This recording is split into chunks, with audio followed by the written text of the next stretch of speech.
from the location down at the wastewater treatment plant to the upper location on East Thompson Street.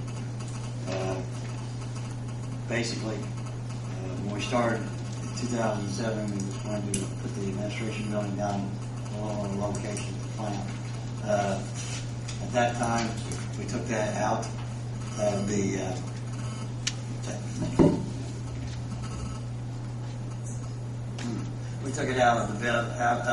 construction because we didn't know if we were going to have enough money left over in case we run into problems on the construction of the plant.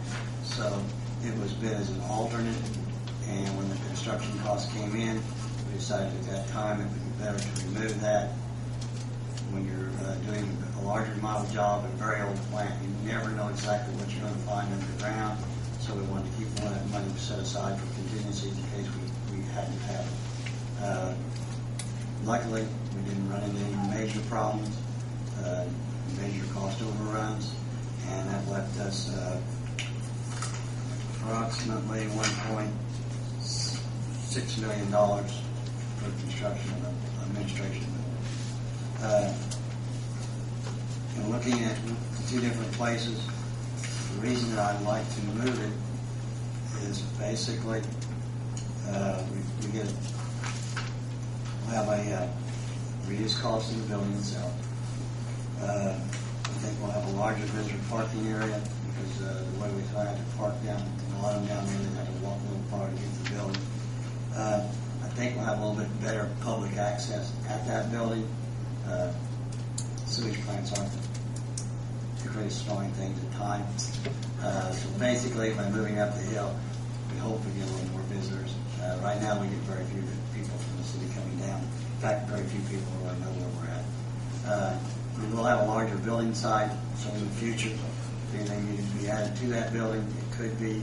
I don't believe at the lower side, if you would ever try to add on to it, you'd be able to because it was such a congested. It's so congested down there. And a lot less grading to prepare that site. At the lower site, we have to move several trees, probably take 10 foot of soil off that bank to level it out large enough to put a building. And on the lower side, we also had an abandoned 36-inch sewer line. It was abandoned after last construction. It's not used, but you really wouldn't want to build a building on top of that. You either have to have it grouted full or dig down and remove it. More likely have it just grouted full, in other words, fill it with cement so it would stay there. Basically, the cost associated with relocating administration building on Thomas Street was moving electric lines, purchasing of lots 17, 18, and 19. That's the lots up there. I'll be purchasing them from the city. Soil borings, which we've already done those, and purchasing of a generator for the administration building. Basically, I talked with Rick Denny. The water plant on the last construction they has a generator at their upland reservoir, which is no longer in use. It's undersized for them, but will be plenty large enough for administration building. Rick said that he talked to his water board. They agreed that they would sell it to me for $10,000, and I put another $5,000 for relocation of that. The cost savings, reductions by moving it up there is basically, I'd say, grading in preparation for the building, about $25,000. Installation of 6,000 foot of 500K CML wiring. Basically, that would be to keep the administration on building on electricity all times. I have to run it's 4 wires, 1,500 feet, and basically it would cost you $80,000. That's to put the wiring in. Installation of the retaining wall on the lower side was around $85,000. That was based on dimensions along the edge of the creek. It's around 12 foot deep, 12 inches thick, and I based those numbers on what it cost us to have a yard of concrete poured at the plant. And there we had 6,000 yards of concrete, so it may be a little higher now than that price. And the abandonment of the sewer was about $25,000. So I'm figuring that by moving or relocating up there, we'd say around $135,000. The one thing I couldn't really address is on the picture you see how congested that one area is down there. Construction, if I was a contractor and I looked at those two sites, I would probably have to add 5 to 10% more to build the building down below, just because of the room. There's not a lot of room down there to put the equipment, material, or anything else. I want to compliment you on the great job of putting this information together since our last meeting.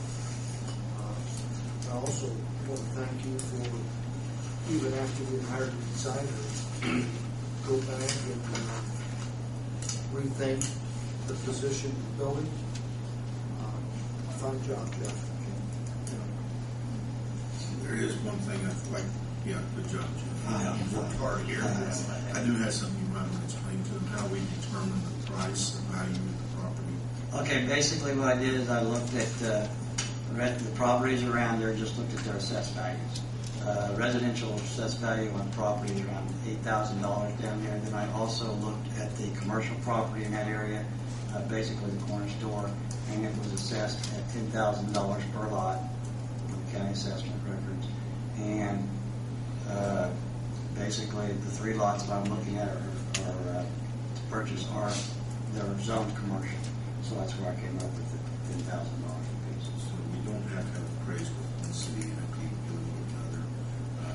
But this money will go back to the general fund because, that's what general fund is. To the unsafe building deal that we took money from to pay off the property at 112 South Franklin Avenue. So that money back into that fund, unfortunately.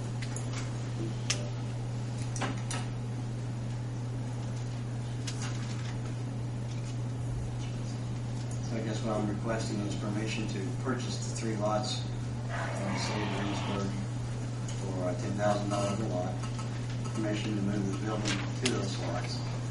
And last month you okayed the easement to relocate the water lines, and I guess that would be permission to spend that $31,201 to move those lines.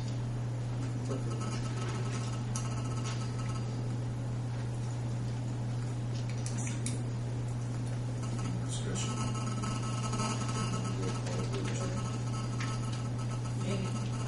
Yes. Yes. Yes. Yes. The other thing I would ask is, now it's getting fall and everything that, I would like to, if possible, I'm going to go ahead and bid the construction of the building. And I'd like to, if possible, have a special meeting on the 17th to open those bids so I can award the contract in November next meeting. Basically, we will not, is it too soon on the 17th? It's 2 weeks. We're gonna have 10 days.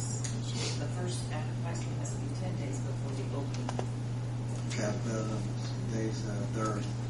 Yeah, but I don't think we did it in 2 papers and have it 10 days before and 2 papers before. But it'll be in there with the 10th, maybe the 6th. Yeah, I think that's. It's pushed. I mean, I don't. Okay. Can we do it the 7th? Yeah, I can call him and tell him to move it back to Is 6th. are you losing too much time? Yeah, because he wanted to like to get started this fall, but we could move it back to 7th and just tell him everything. So that's for construction. Yeah. Because,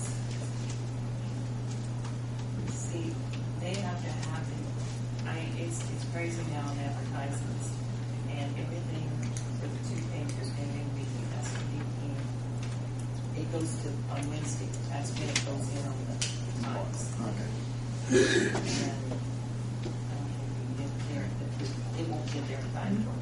That's right. And I'll contact the engineer, the architect, tell him Right.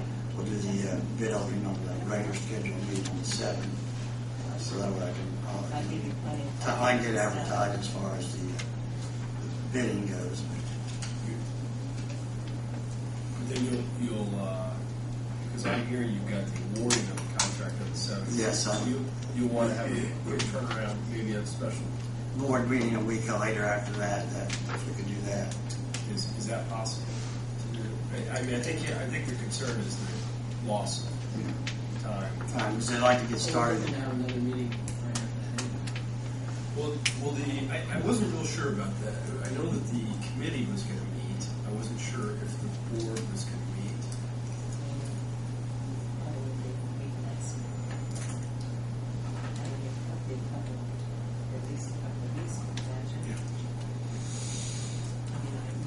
I'm guessing. Well, that's the final part. Yeah. This, on the 7th, and then to meet with the committee. So I'm guessing you're talking at least a couple of weeks. But I guess what I'm saying is that committee, you don't need, that won't be a public meeting. No. I said, that's the way the decision on insurance.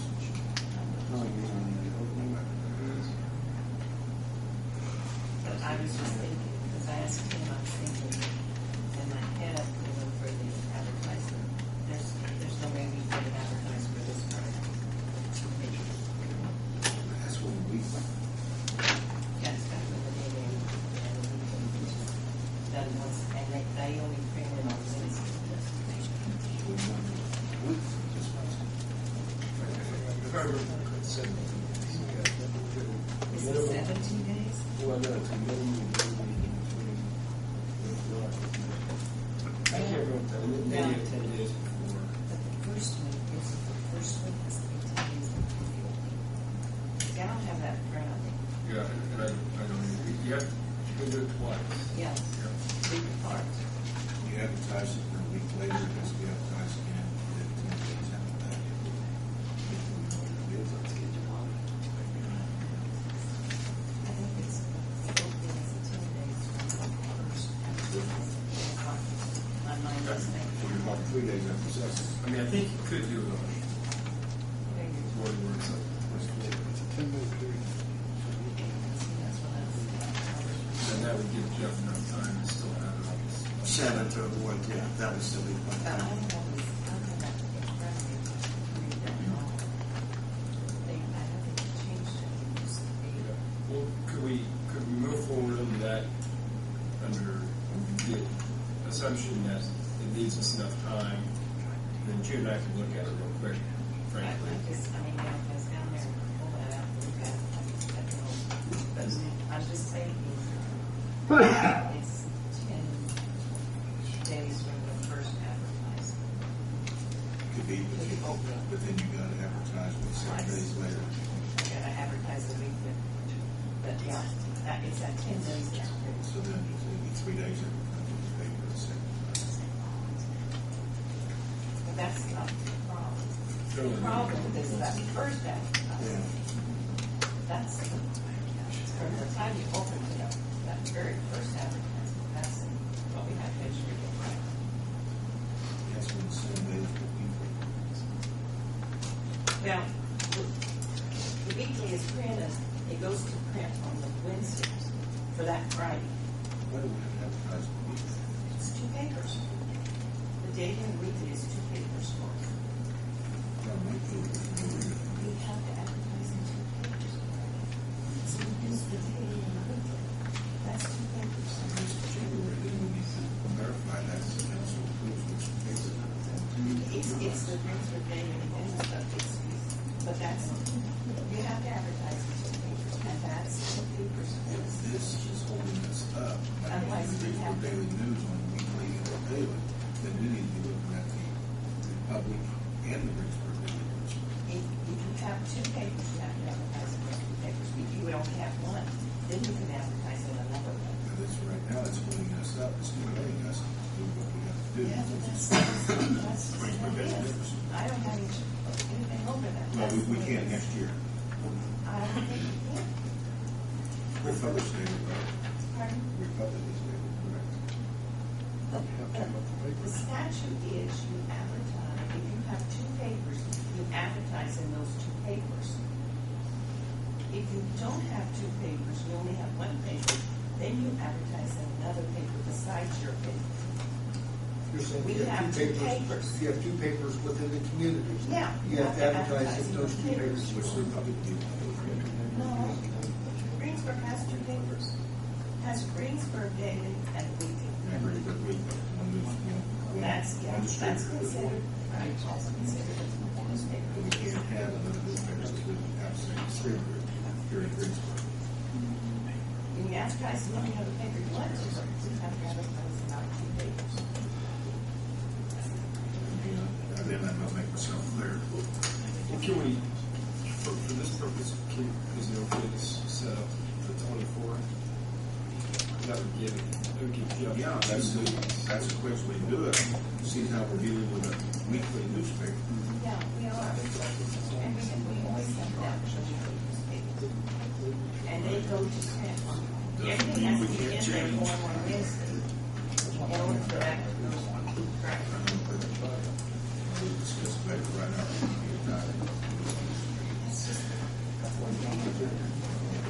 At the same time, it's time sensitive. Well, the 24th would be fine with me, because that gives me plenty of time if we could get to them that day.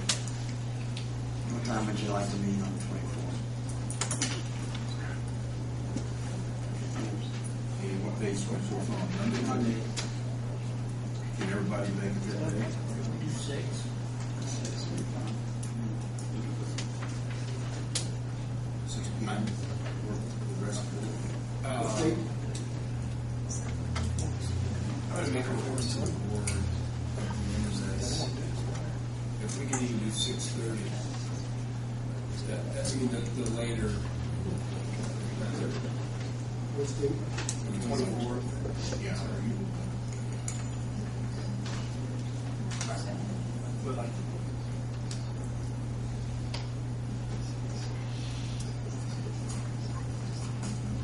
Here you go again. that's what I'm going to bring up. Is I guess, while you're looking at your calendar, I'm going to talk to the board about is having an executive session around 5:30 of that same day, if that's okay. So since you'll all be here. You start that at 6. Yeah. But we'll have to put in the notice of when the meeting, when the special meeting will start, so it may be 7 then. 6 o'clock is after session, 7 o'clock special. Yeah, 6 for the executive and 7 for the special meeting. Six for the executive. Seven. Because I'll need to exercise a little bit. Thank you. Thank you, Jan. That's good. Next item, Donald Ecker, sewer adjustment.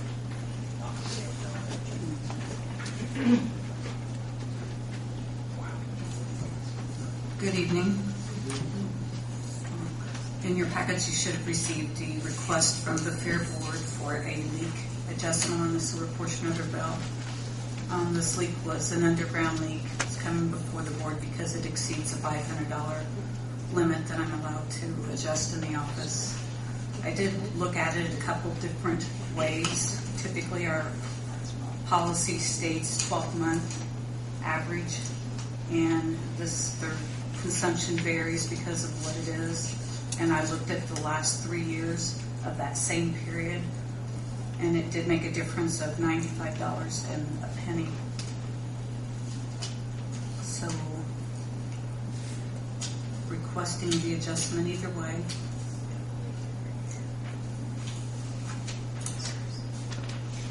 Just to take the water. Correct.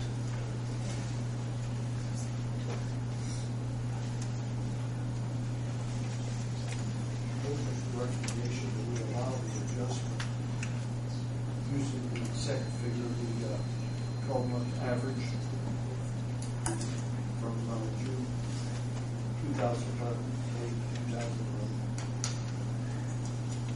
Can I make a comment on it's actually 2010 instead of 2011. I apologize. And you see the second figure of following the adjustment of $1,364.67.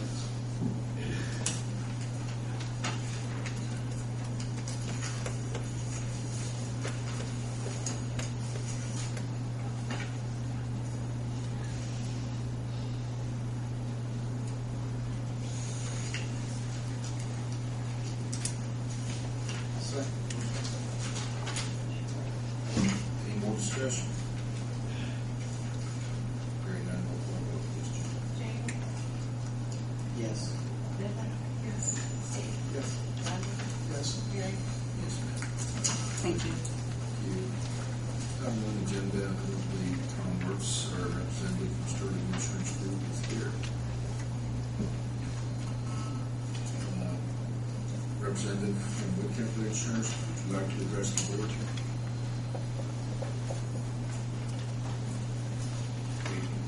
I was hearing Mr. Cooper's presentation about the contract being a paid contract, 24/12, and then also looking at an 18/12 contract. Again, what he was building on was having a paid contract, you have claims that look back for previous 12 months. He also mentioned looking at an 18/12 contract, which is a little unusual. So I was wondering if you would consider taking a look at a 15/12 contract. That's a little bit more of an industry standard. I understand you want to have a 24/12 contract, and we would quote those as well. But I'd like to take a look at a 15/12 contract as well. You better be quoting it both ways. I will quote it both ways. And then also, my question would be, can we also look at some different alternative plans with the plan? Again, I understand we want an apples-to-apples contract, but can we also look at other types of benefits as well? Well, what we want to deal with this time is just exactly what we currently have. Okay. Board agree? Yeah, we'll look at that. And then there was something we could look going down the road. Once we get the agent we want to work with, maybe we'll look at possible changes to our plans. Okay. All right. Thank you for your consideration. Mr. Murray, would you like to address the board? Favorite subject? Any updates? What's going on? We did bid the Gas Creek project last Wednesday. There were 4 alternatives that we were looking at, and those will probably only do 3 of the 4. We're still waiting some permits, so we cannot award that contract. Those permits are through IDEM and DNR. So that's where that project is. We did get a $2 million grant, which will cover the bulk of this project. We had the OCRA stipulations that once it's awarded, to be done in 12 months. So we should be finishing up September, October next year with that. So Lincoln Street, we did a pre-final walkthrough with NDOT area engineer last Thursday. There are a couple items that they need to address, mostly cosmetic items. We're still waiting for our wayfinding signs to find their way here. But for the most part, that is wrapped up, and they're supposed to be working on a punch list, which NDOT said they needed 5 days to, they had 5 days to do, but some of the work in the pedestrian plazas, I think, is a little too extensive to get done in 5 days. But 1st of November, they should be in putting in the rest of the plantings and trees and pretty much wrapping up that project. Be asking the council. For Board. That additional funds. for Broadway, Yes. there's been an issue with the trees that were selected originally by the landscape architect for the Broadway project. They were red sunset maples, and they have a big leaf, and they're not very columnar, so they spread out a lot. And we wanted a more tree. So Brian Robbins polled all the business owners around the square. Got a couple different trees. But when we looked at some of what they wanted versus balancing that with cleaning up either larger leaves or cleaning out storm sewers because they had small flowers in the spring, between the street commissioner and I and the landscape architect and some other folks in town that had some input, we've chosen a ginkgo tree. The maples were supposed to be 4-inch diameter trees. The ginkgo trees are a little rarer, and we can only find them 2.5-inch caliper. And being a little rarer and a little harder to find, they're about $100 a tree more than what was originally bid on the project. So there were 13 on the project, and landscape architect told me today it's about $1,500 additional money that would be needed to go ahead and buy the trees that satisfies mostly everybody. Can't satisfy everybody, that's supposed to. And it's a slow growing, the ginkgos are slow growing trees. They're resistant to salt if we push snow up there from the roads and they're salted. And they do well in an urban environment. So that was the reason we chose it.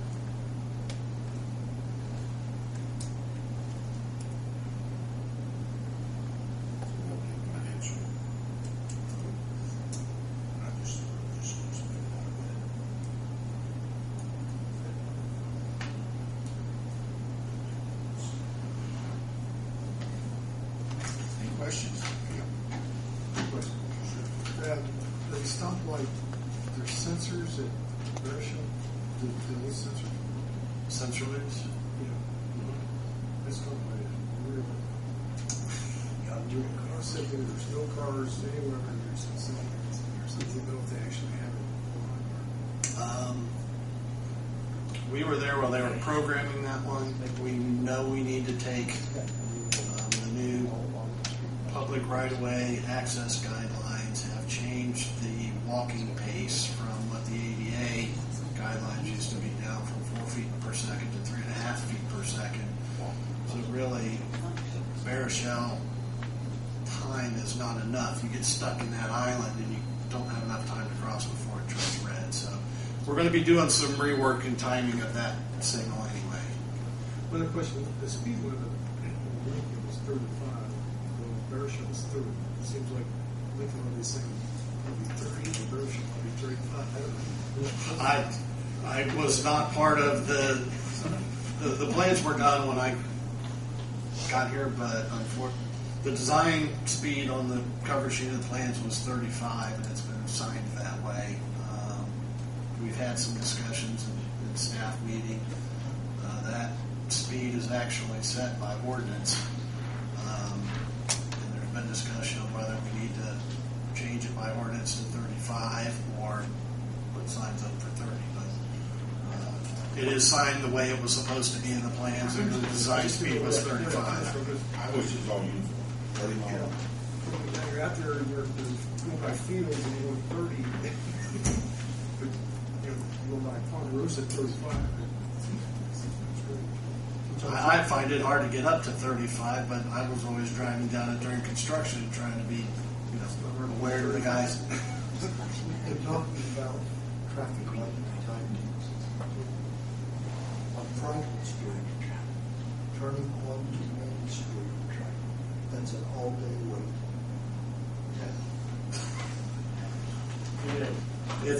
Those are NDOT's lights. They base them on traffic counts, they won't It is an all-day wait. Broadway's somewhat the same, and so is Montford. All three of them actually are. East Street, Franklin, and Broadway, they're all. But they base them on the amount of cars that travel on the East, Franklin, and Broadway versus the number of cars that travel on Main Street. I think that's timed accordingly. I suppose I wouldn't have a problem with that. It was a busy time of the day. But, when you're sitting there at 10 o'clock at night, or 9 o'clock at night. I know. And there's no one on Main Street, you're waiting, and waiting, and you turn the corner, and you look at the price of gas at the Shell station, you think, well, I just spent $1.50.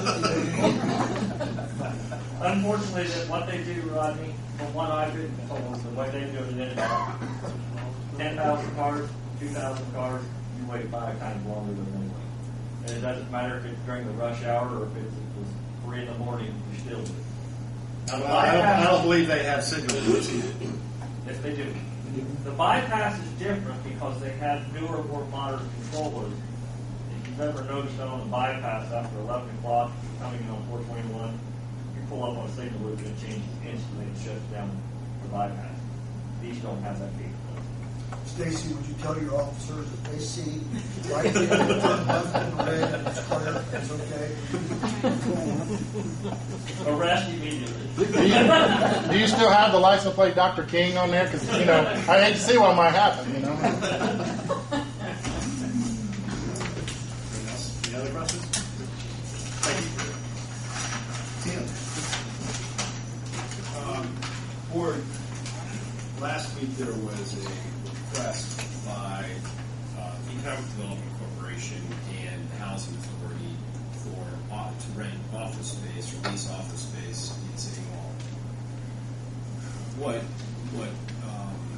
we spent actually a fair amount of time trying to figure out is how they're eligible to do that, if at all, whether they should be treated as any other private entity, or whether due to the type of entities they are, whether they are able to lease space from the city under different circumstances. I have looked into this. I've spoken with the State Board of Accounts about this issue and looked at a couple other things. I believe, and I say this fairly confidently because I have talked to the State Board of Accounts about this, that they will most likely fall within an exception for leasing code provisions in such a way that we don't have to go through a formal appraisal process. These are both 501 entities. I believe, and this is what we have to confirm, but I believe that the EDC is 501c6, and I'm guessing, but I don't know this for certain. I have to talk to Will Bethlehem about this or somebody over there, but I think the Housing Authority is likely a 501c3, which would make both of them eligible to negotiate directly with the city for housing.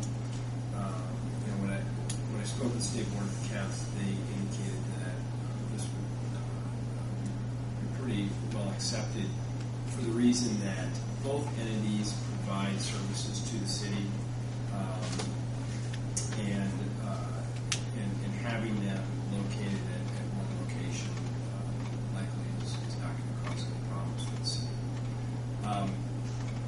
It then begs the issue: how do you determine what is appropriate as far as reasonable rent and those sorts of things? And this takes me to my next question, or my next request of you. I referenced the executive session on the 24th of October. I would like to have a discussion with the board about this process and about what's being requested from these two entities during an executive session on the 24th. It would be for the purpose of negotiating a lease for city-owned property, which is an acceptable reason and purpose for having an executive session. What I would also like to have happen is I would like the Housing Authority and the EDC to provide to the Board of Works an explanation as to what their proposals are, how much they, for instance, how much they intend to pay rent, or the range,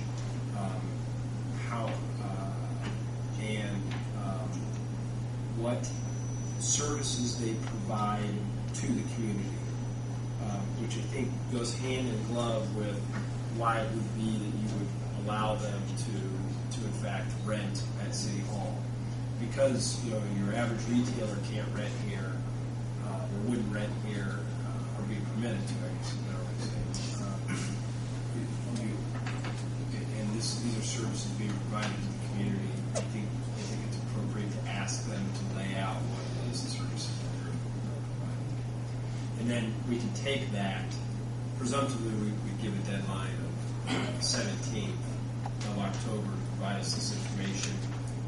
Give everyone the opportunity, and then on the 24th, we can talk about it in more detail, and then essentially lay out what would be permissible terms for this. Now, we're gonna ask them to propose what they pay to us. I thought we were gonna take whatever portion of square footage that That's we were what gonna we occupy. passed. It's not to say that you can't do it again, but I guess my point is, and we can ask them to indicate whether that's permissible. I don't know. I know the EDC. There's been discussion about that. I don't know if there's been substantial discussion with the housing authority. Okay, if it happens, that would be. Okay. So, but again, it really kind of comes down to what the terms are that the Board of Works will impose, and I think you want to have an idea as to what it is they're looking for. I mean, I think there was some discussion the EDC was going to do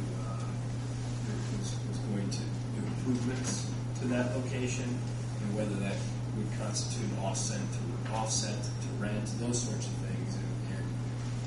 But right now we're kind of talking in the blind without having more detail from what it is that they would like to do.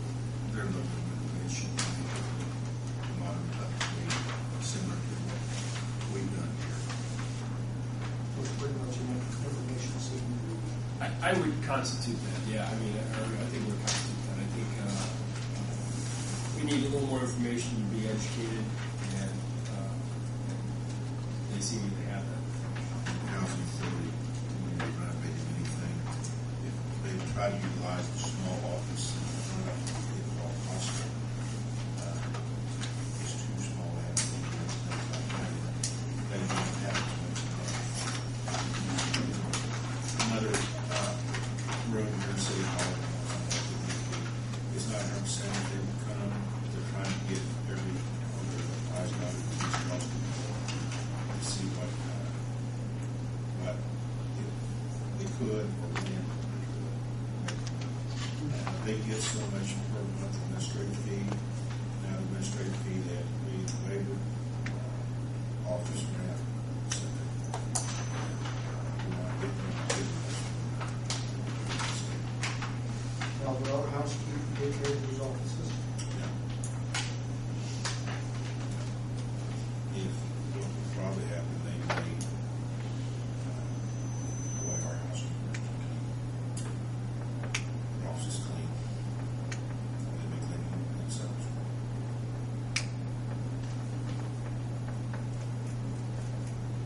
So that happened over Virginia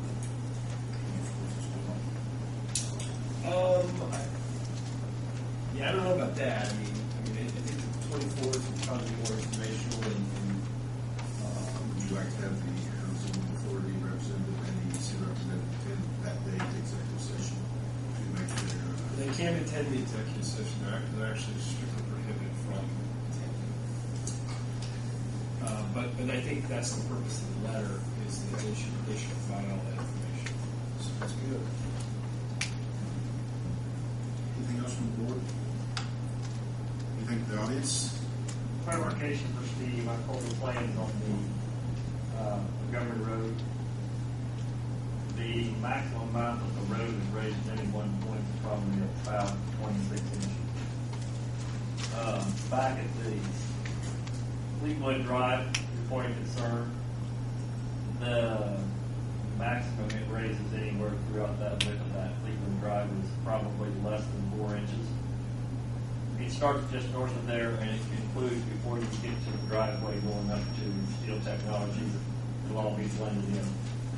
The curve will change drastically from the 90 degree what we've got there. There'll be an 80-foot radius curve around it. We'll kind of eliminate that little unused square portion that's over there. Will it be taken away then, or will it still remain? It'll be taken away. You want to look at the plan of that? Okay. Anything else? I had a comment about the ginkgo trees that you're thinking about putting in. Are you aware that sometimes ginkgo trees have a very, very bad smell? That's the mail. Only man. Okay, but you don't know that they can like change after so many years. There is that possibility. Okay, just making sure you know, because we had one at the college I went to, and we affectionately called it the poop tree. Yeah. Because every fall it smelled absolutely. I was at Franklin College. Do it. One, two, and three. Everybody got one. The fruit. Entertain a motion to adjourn.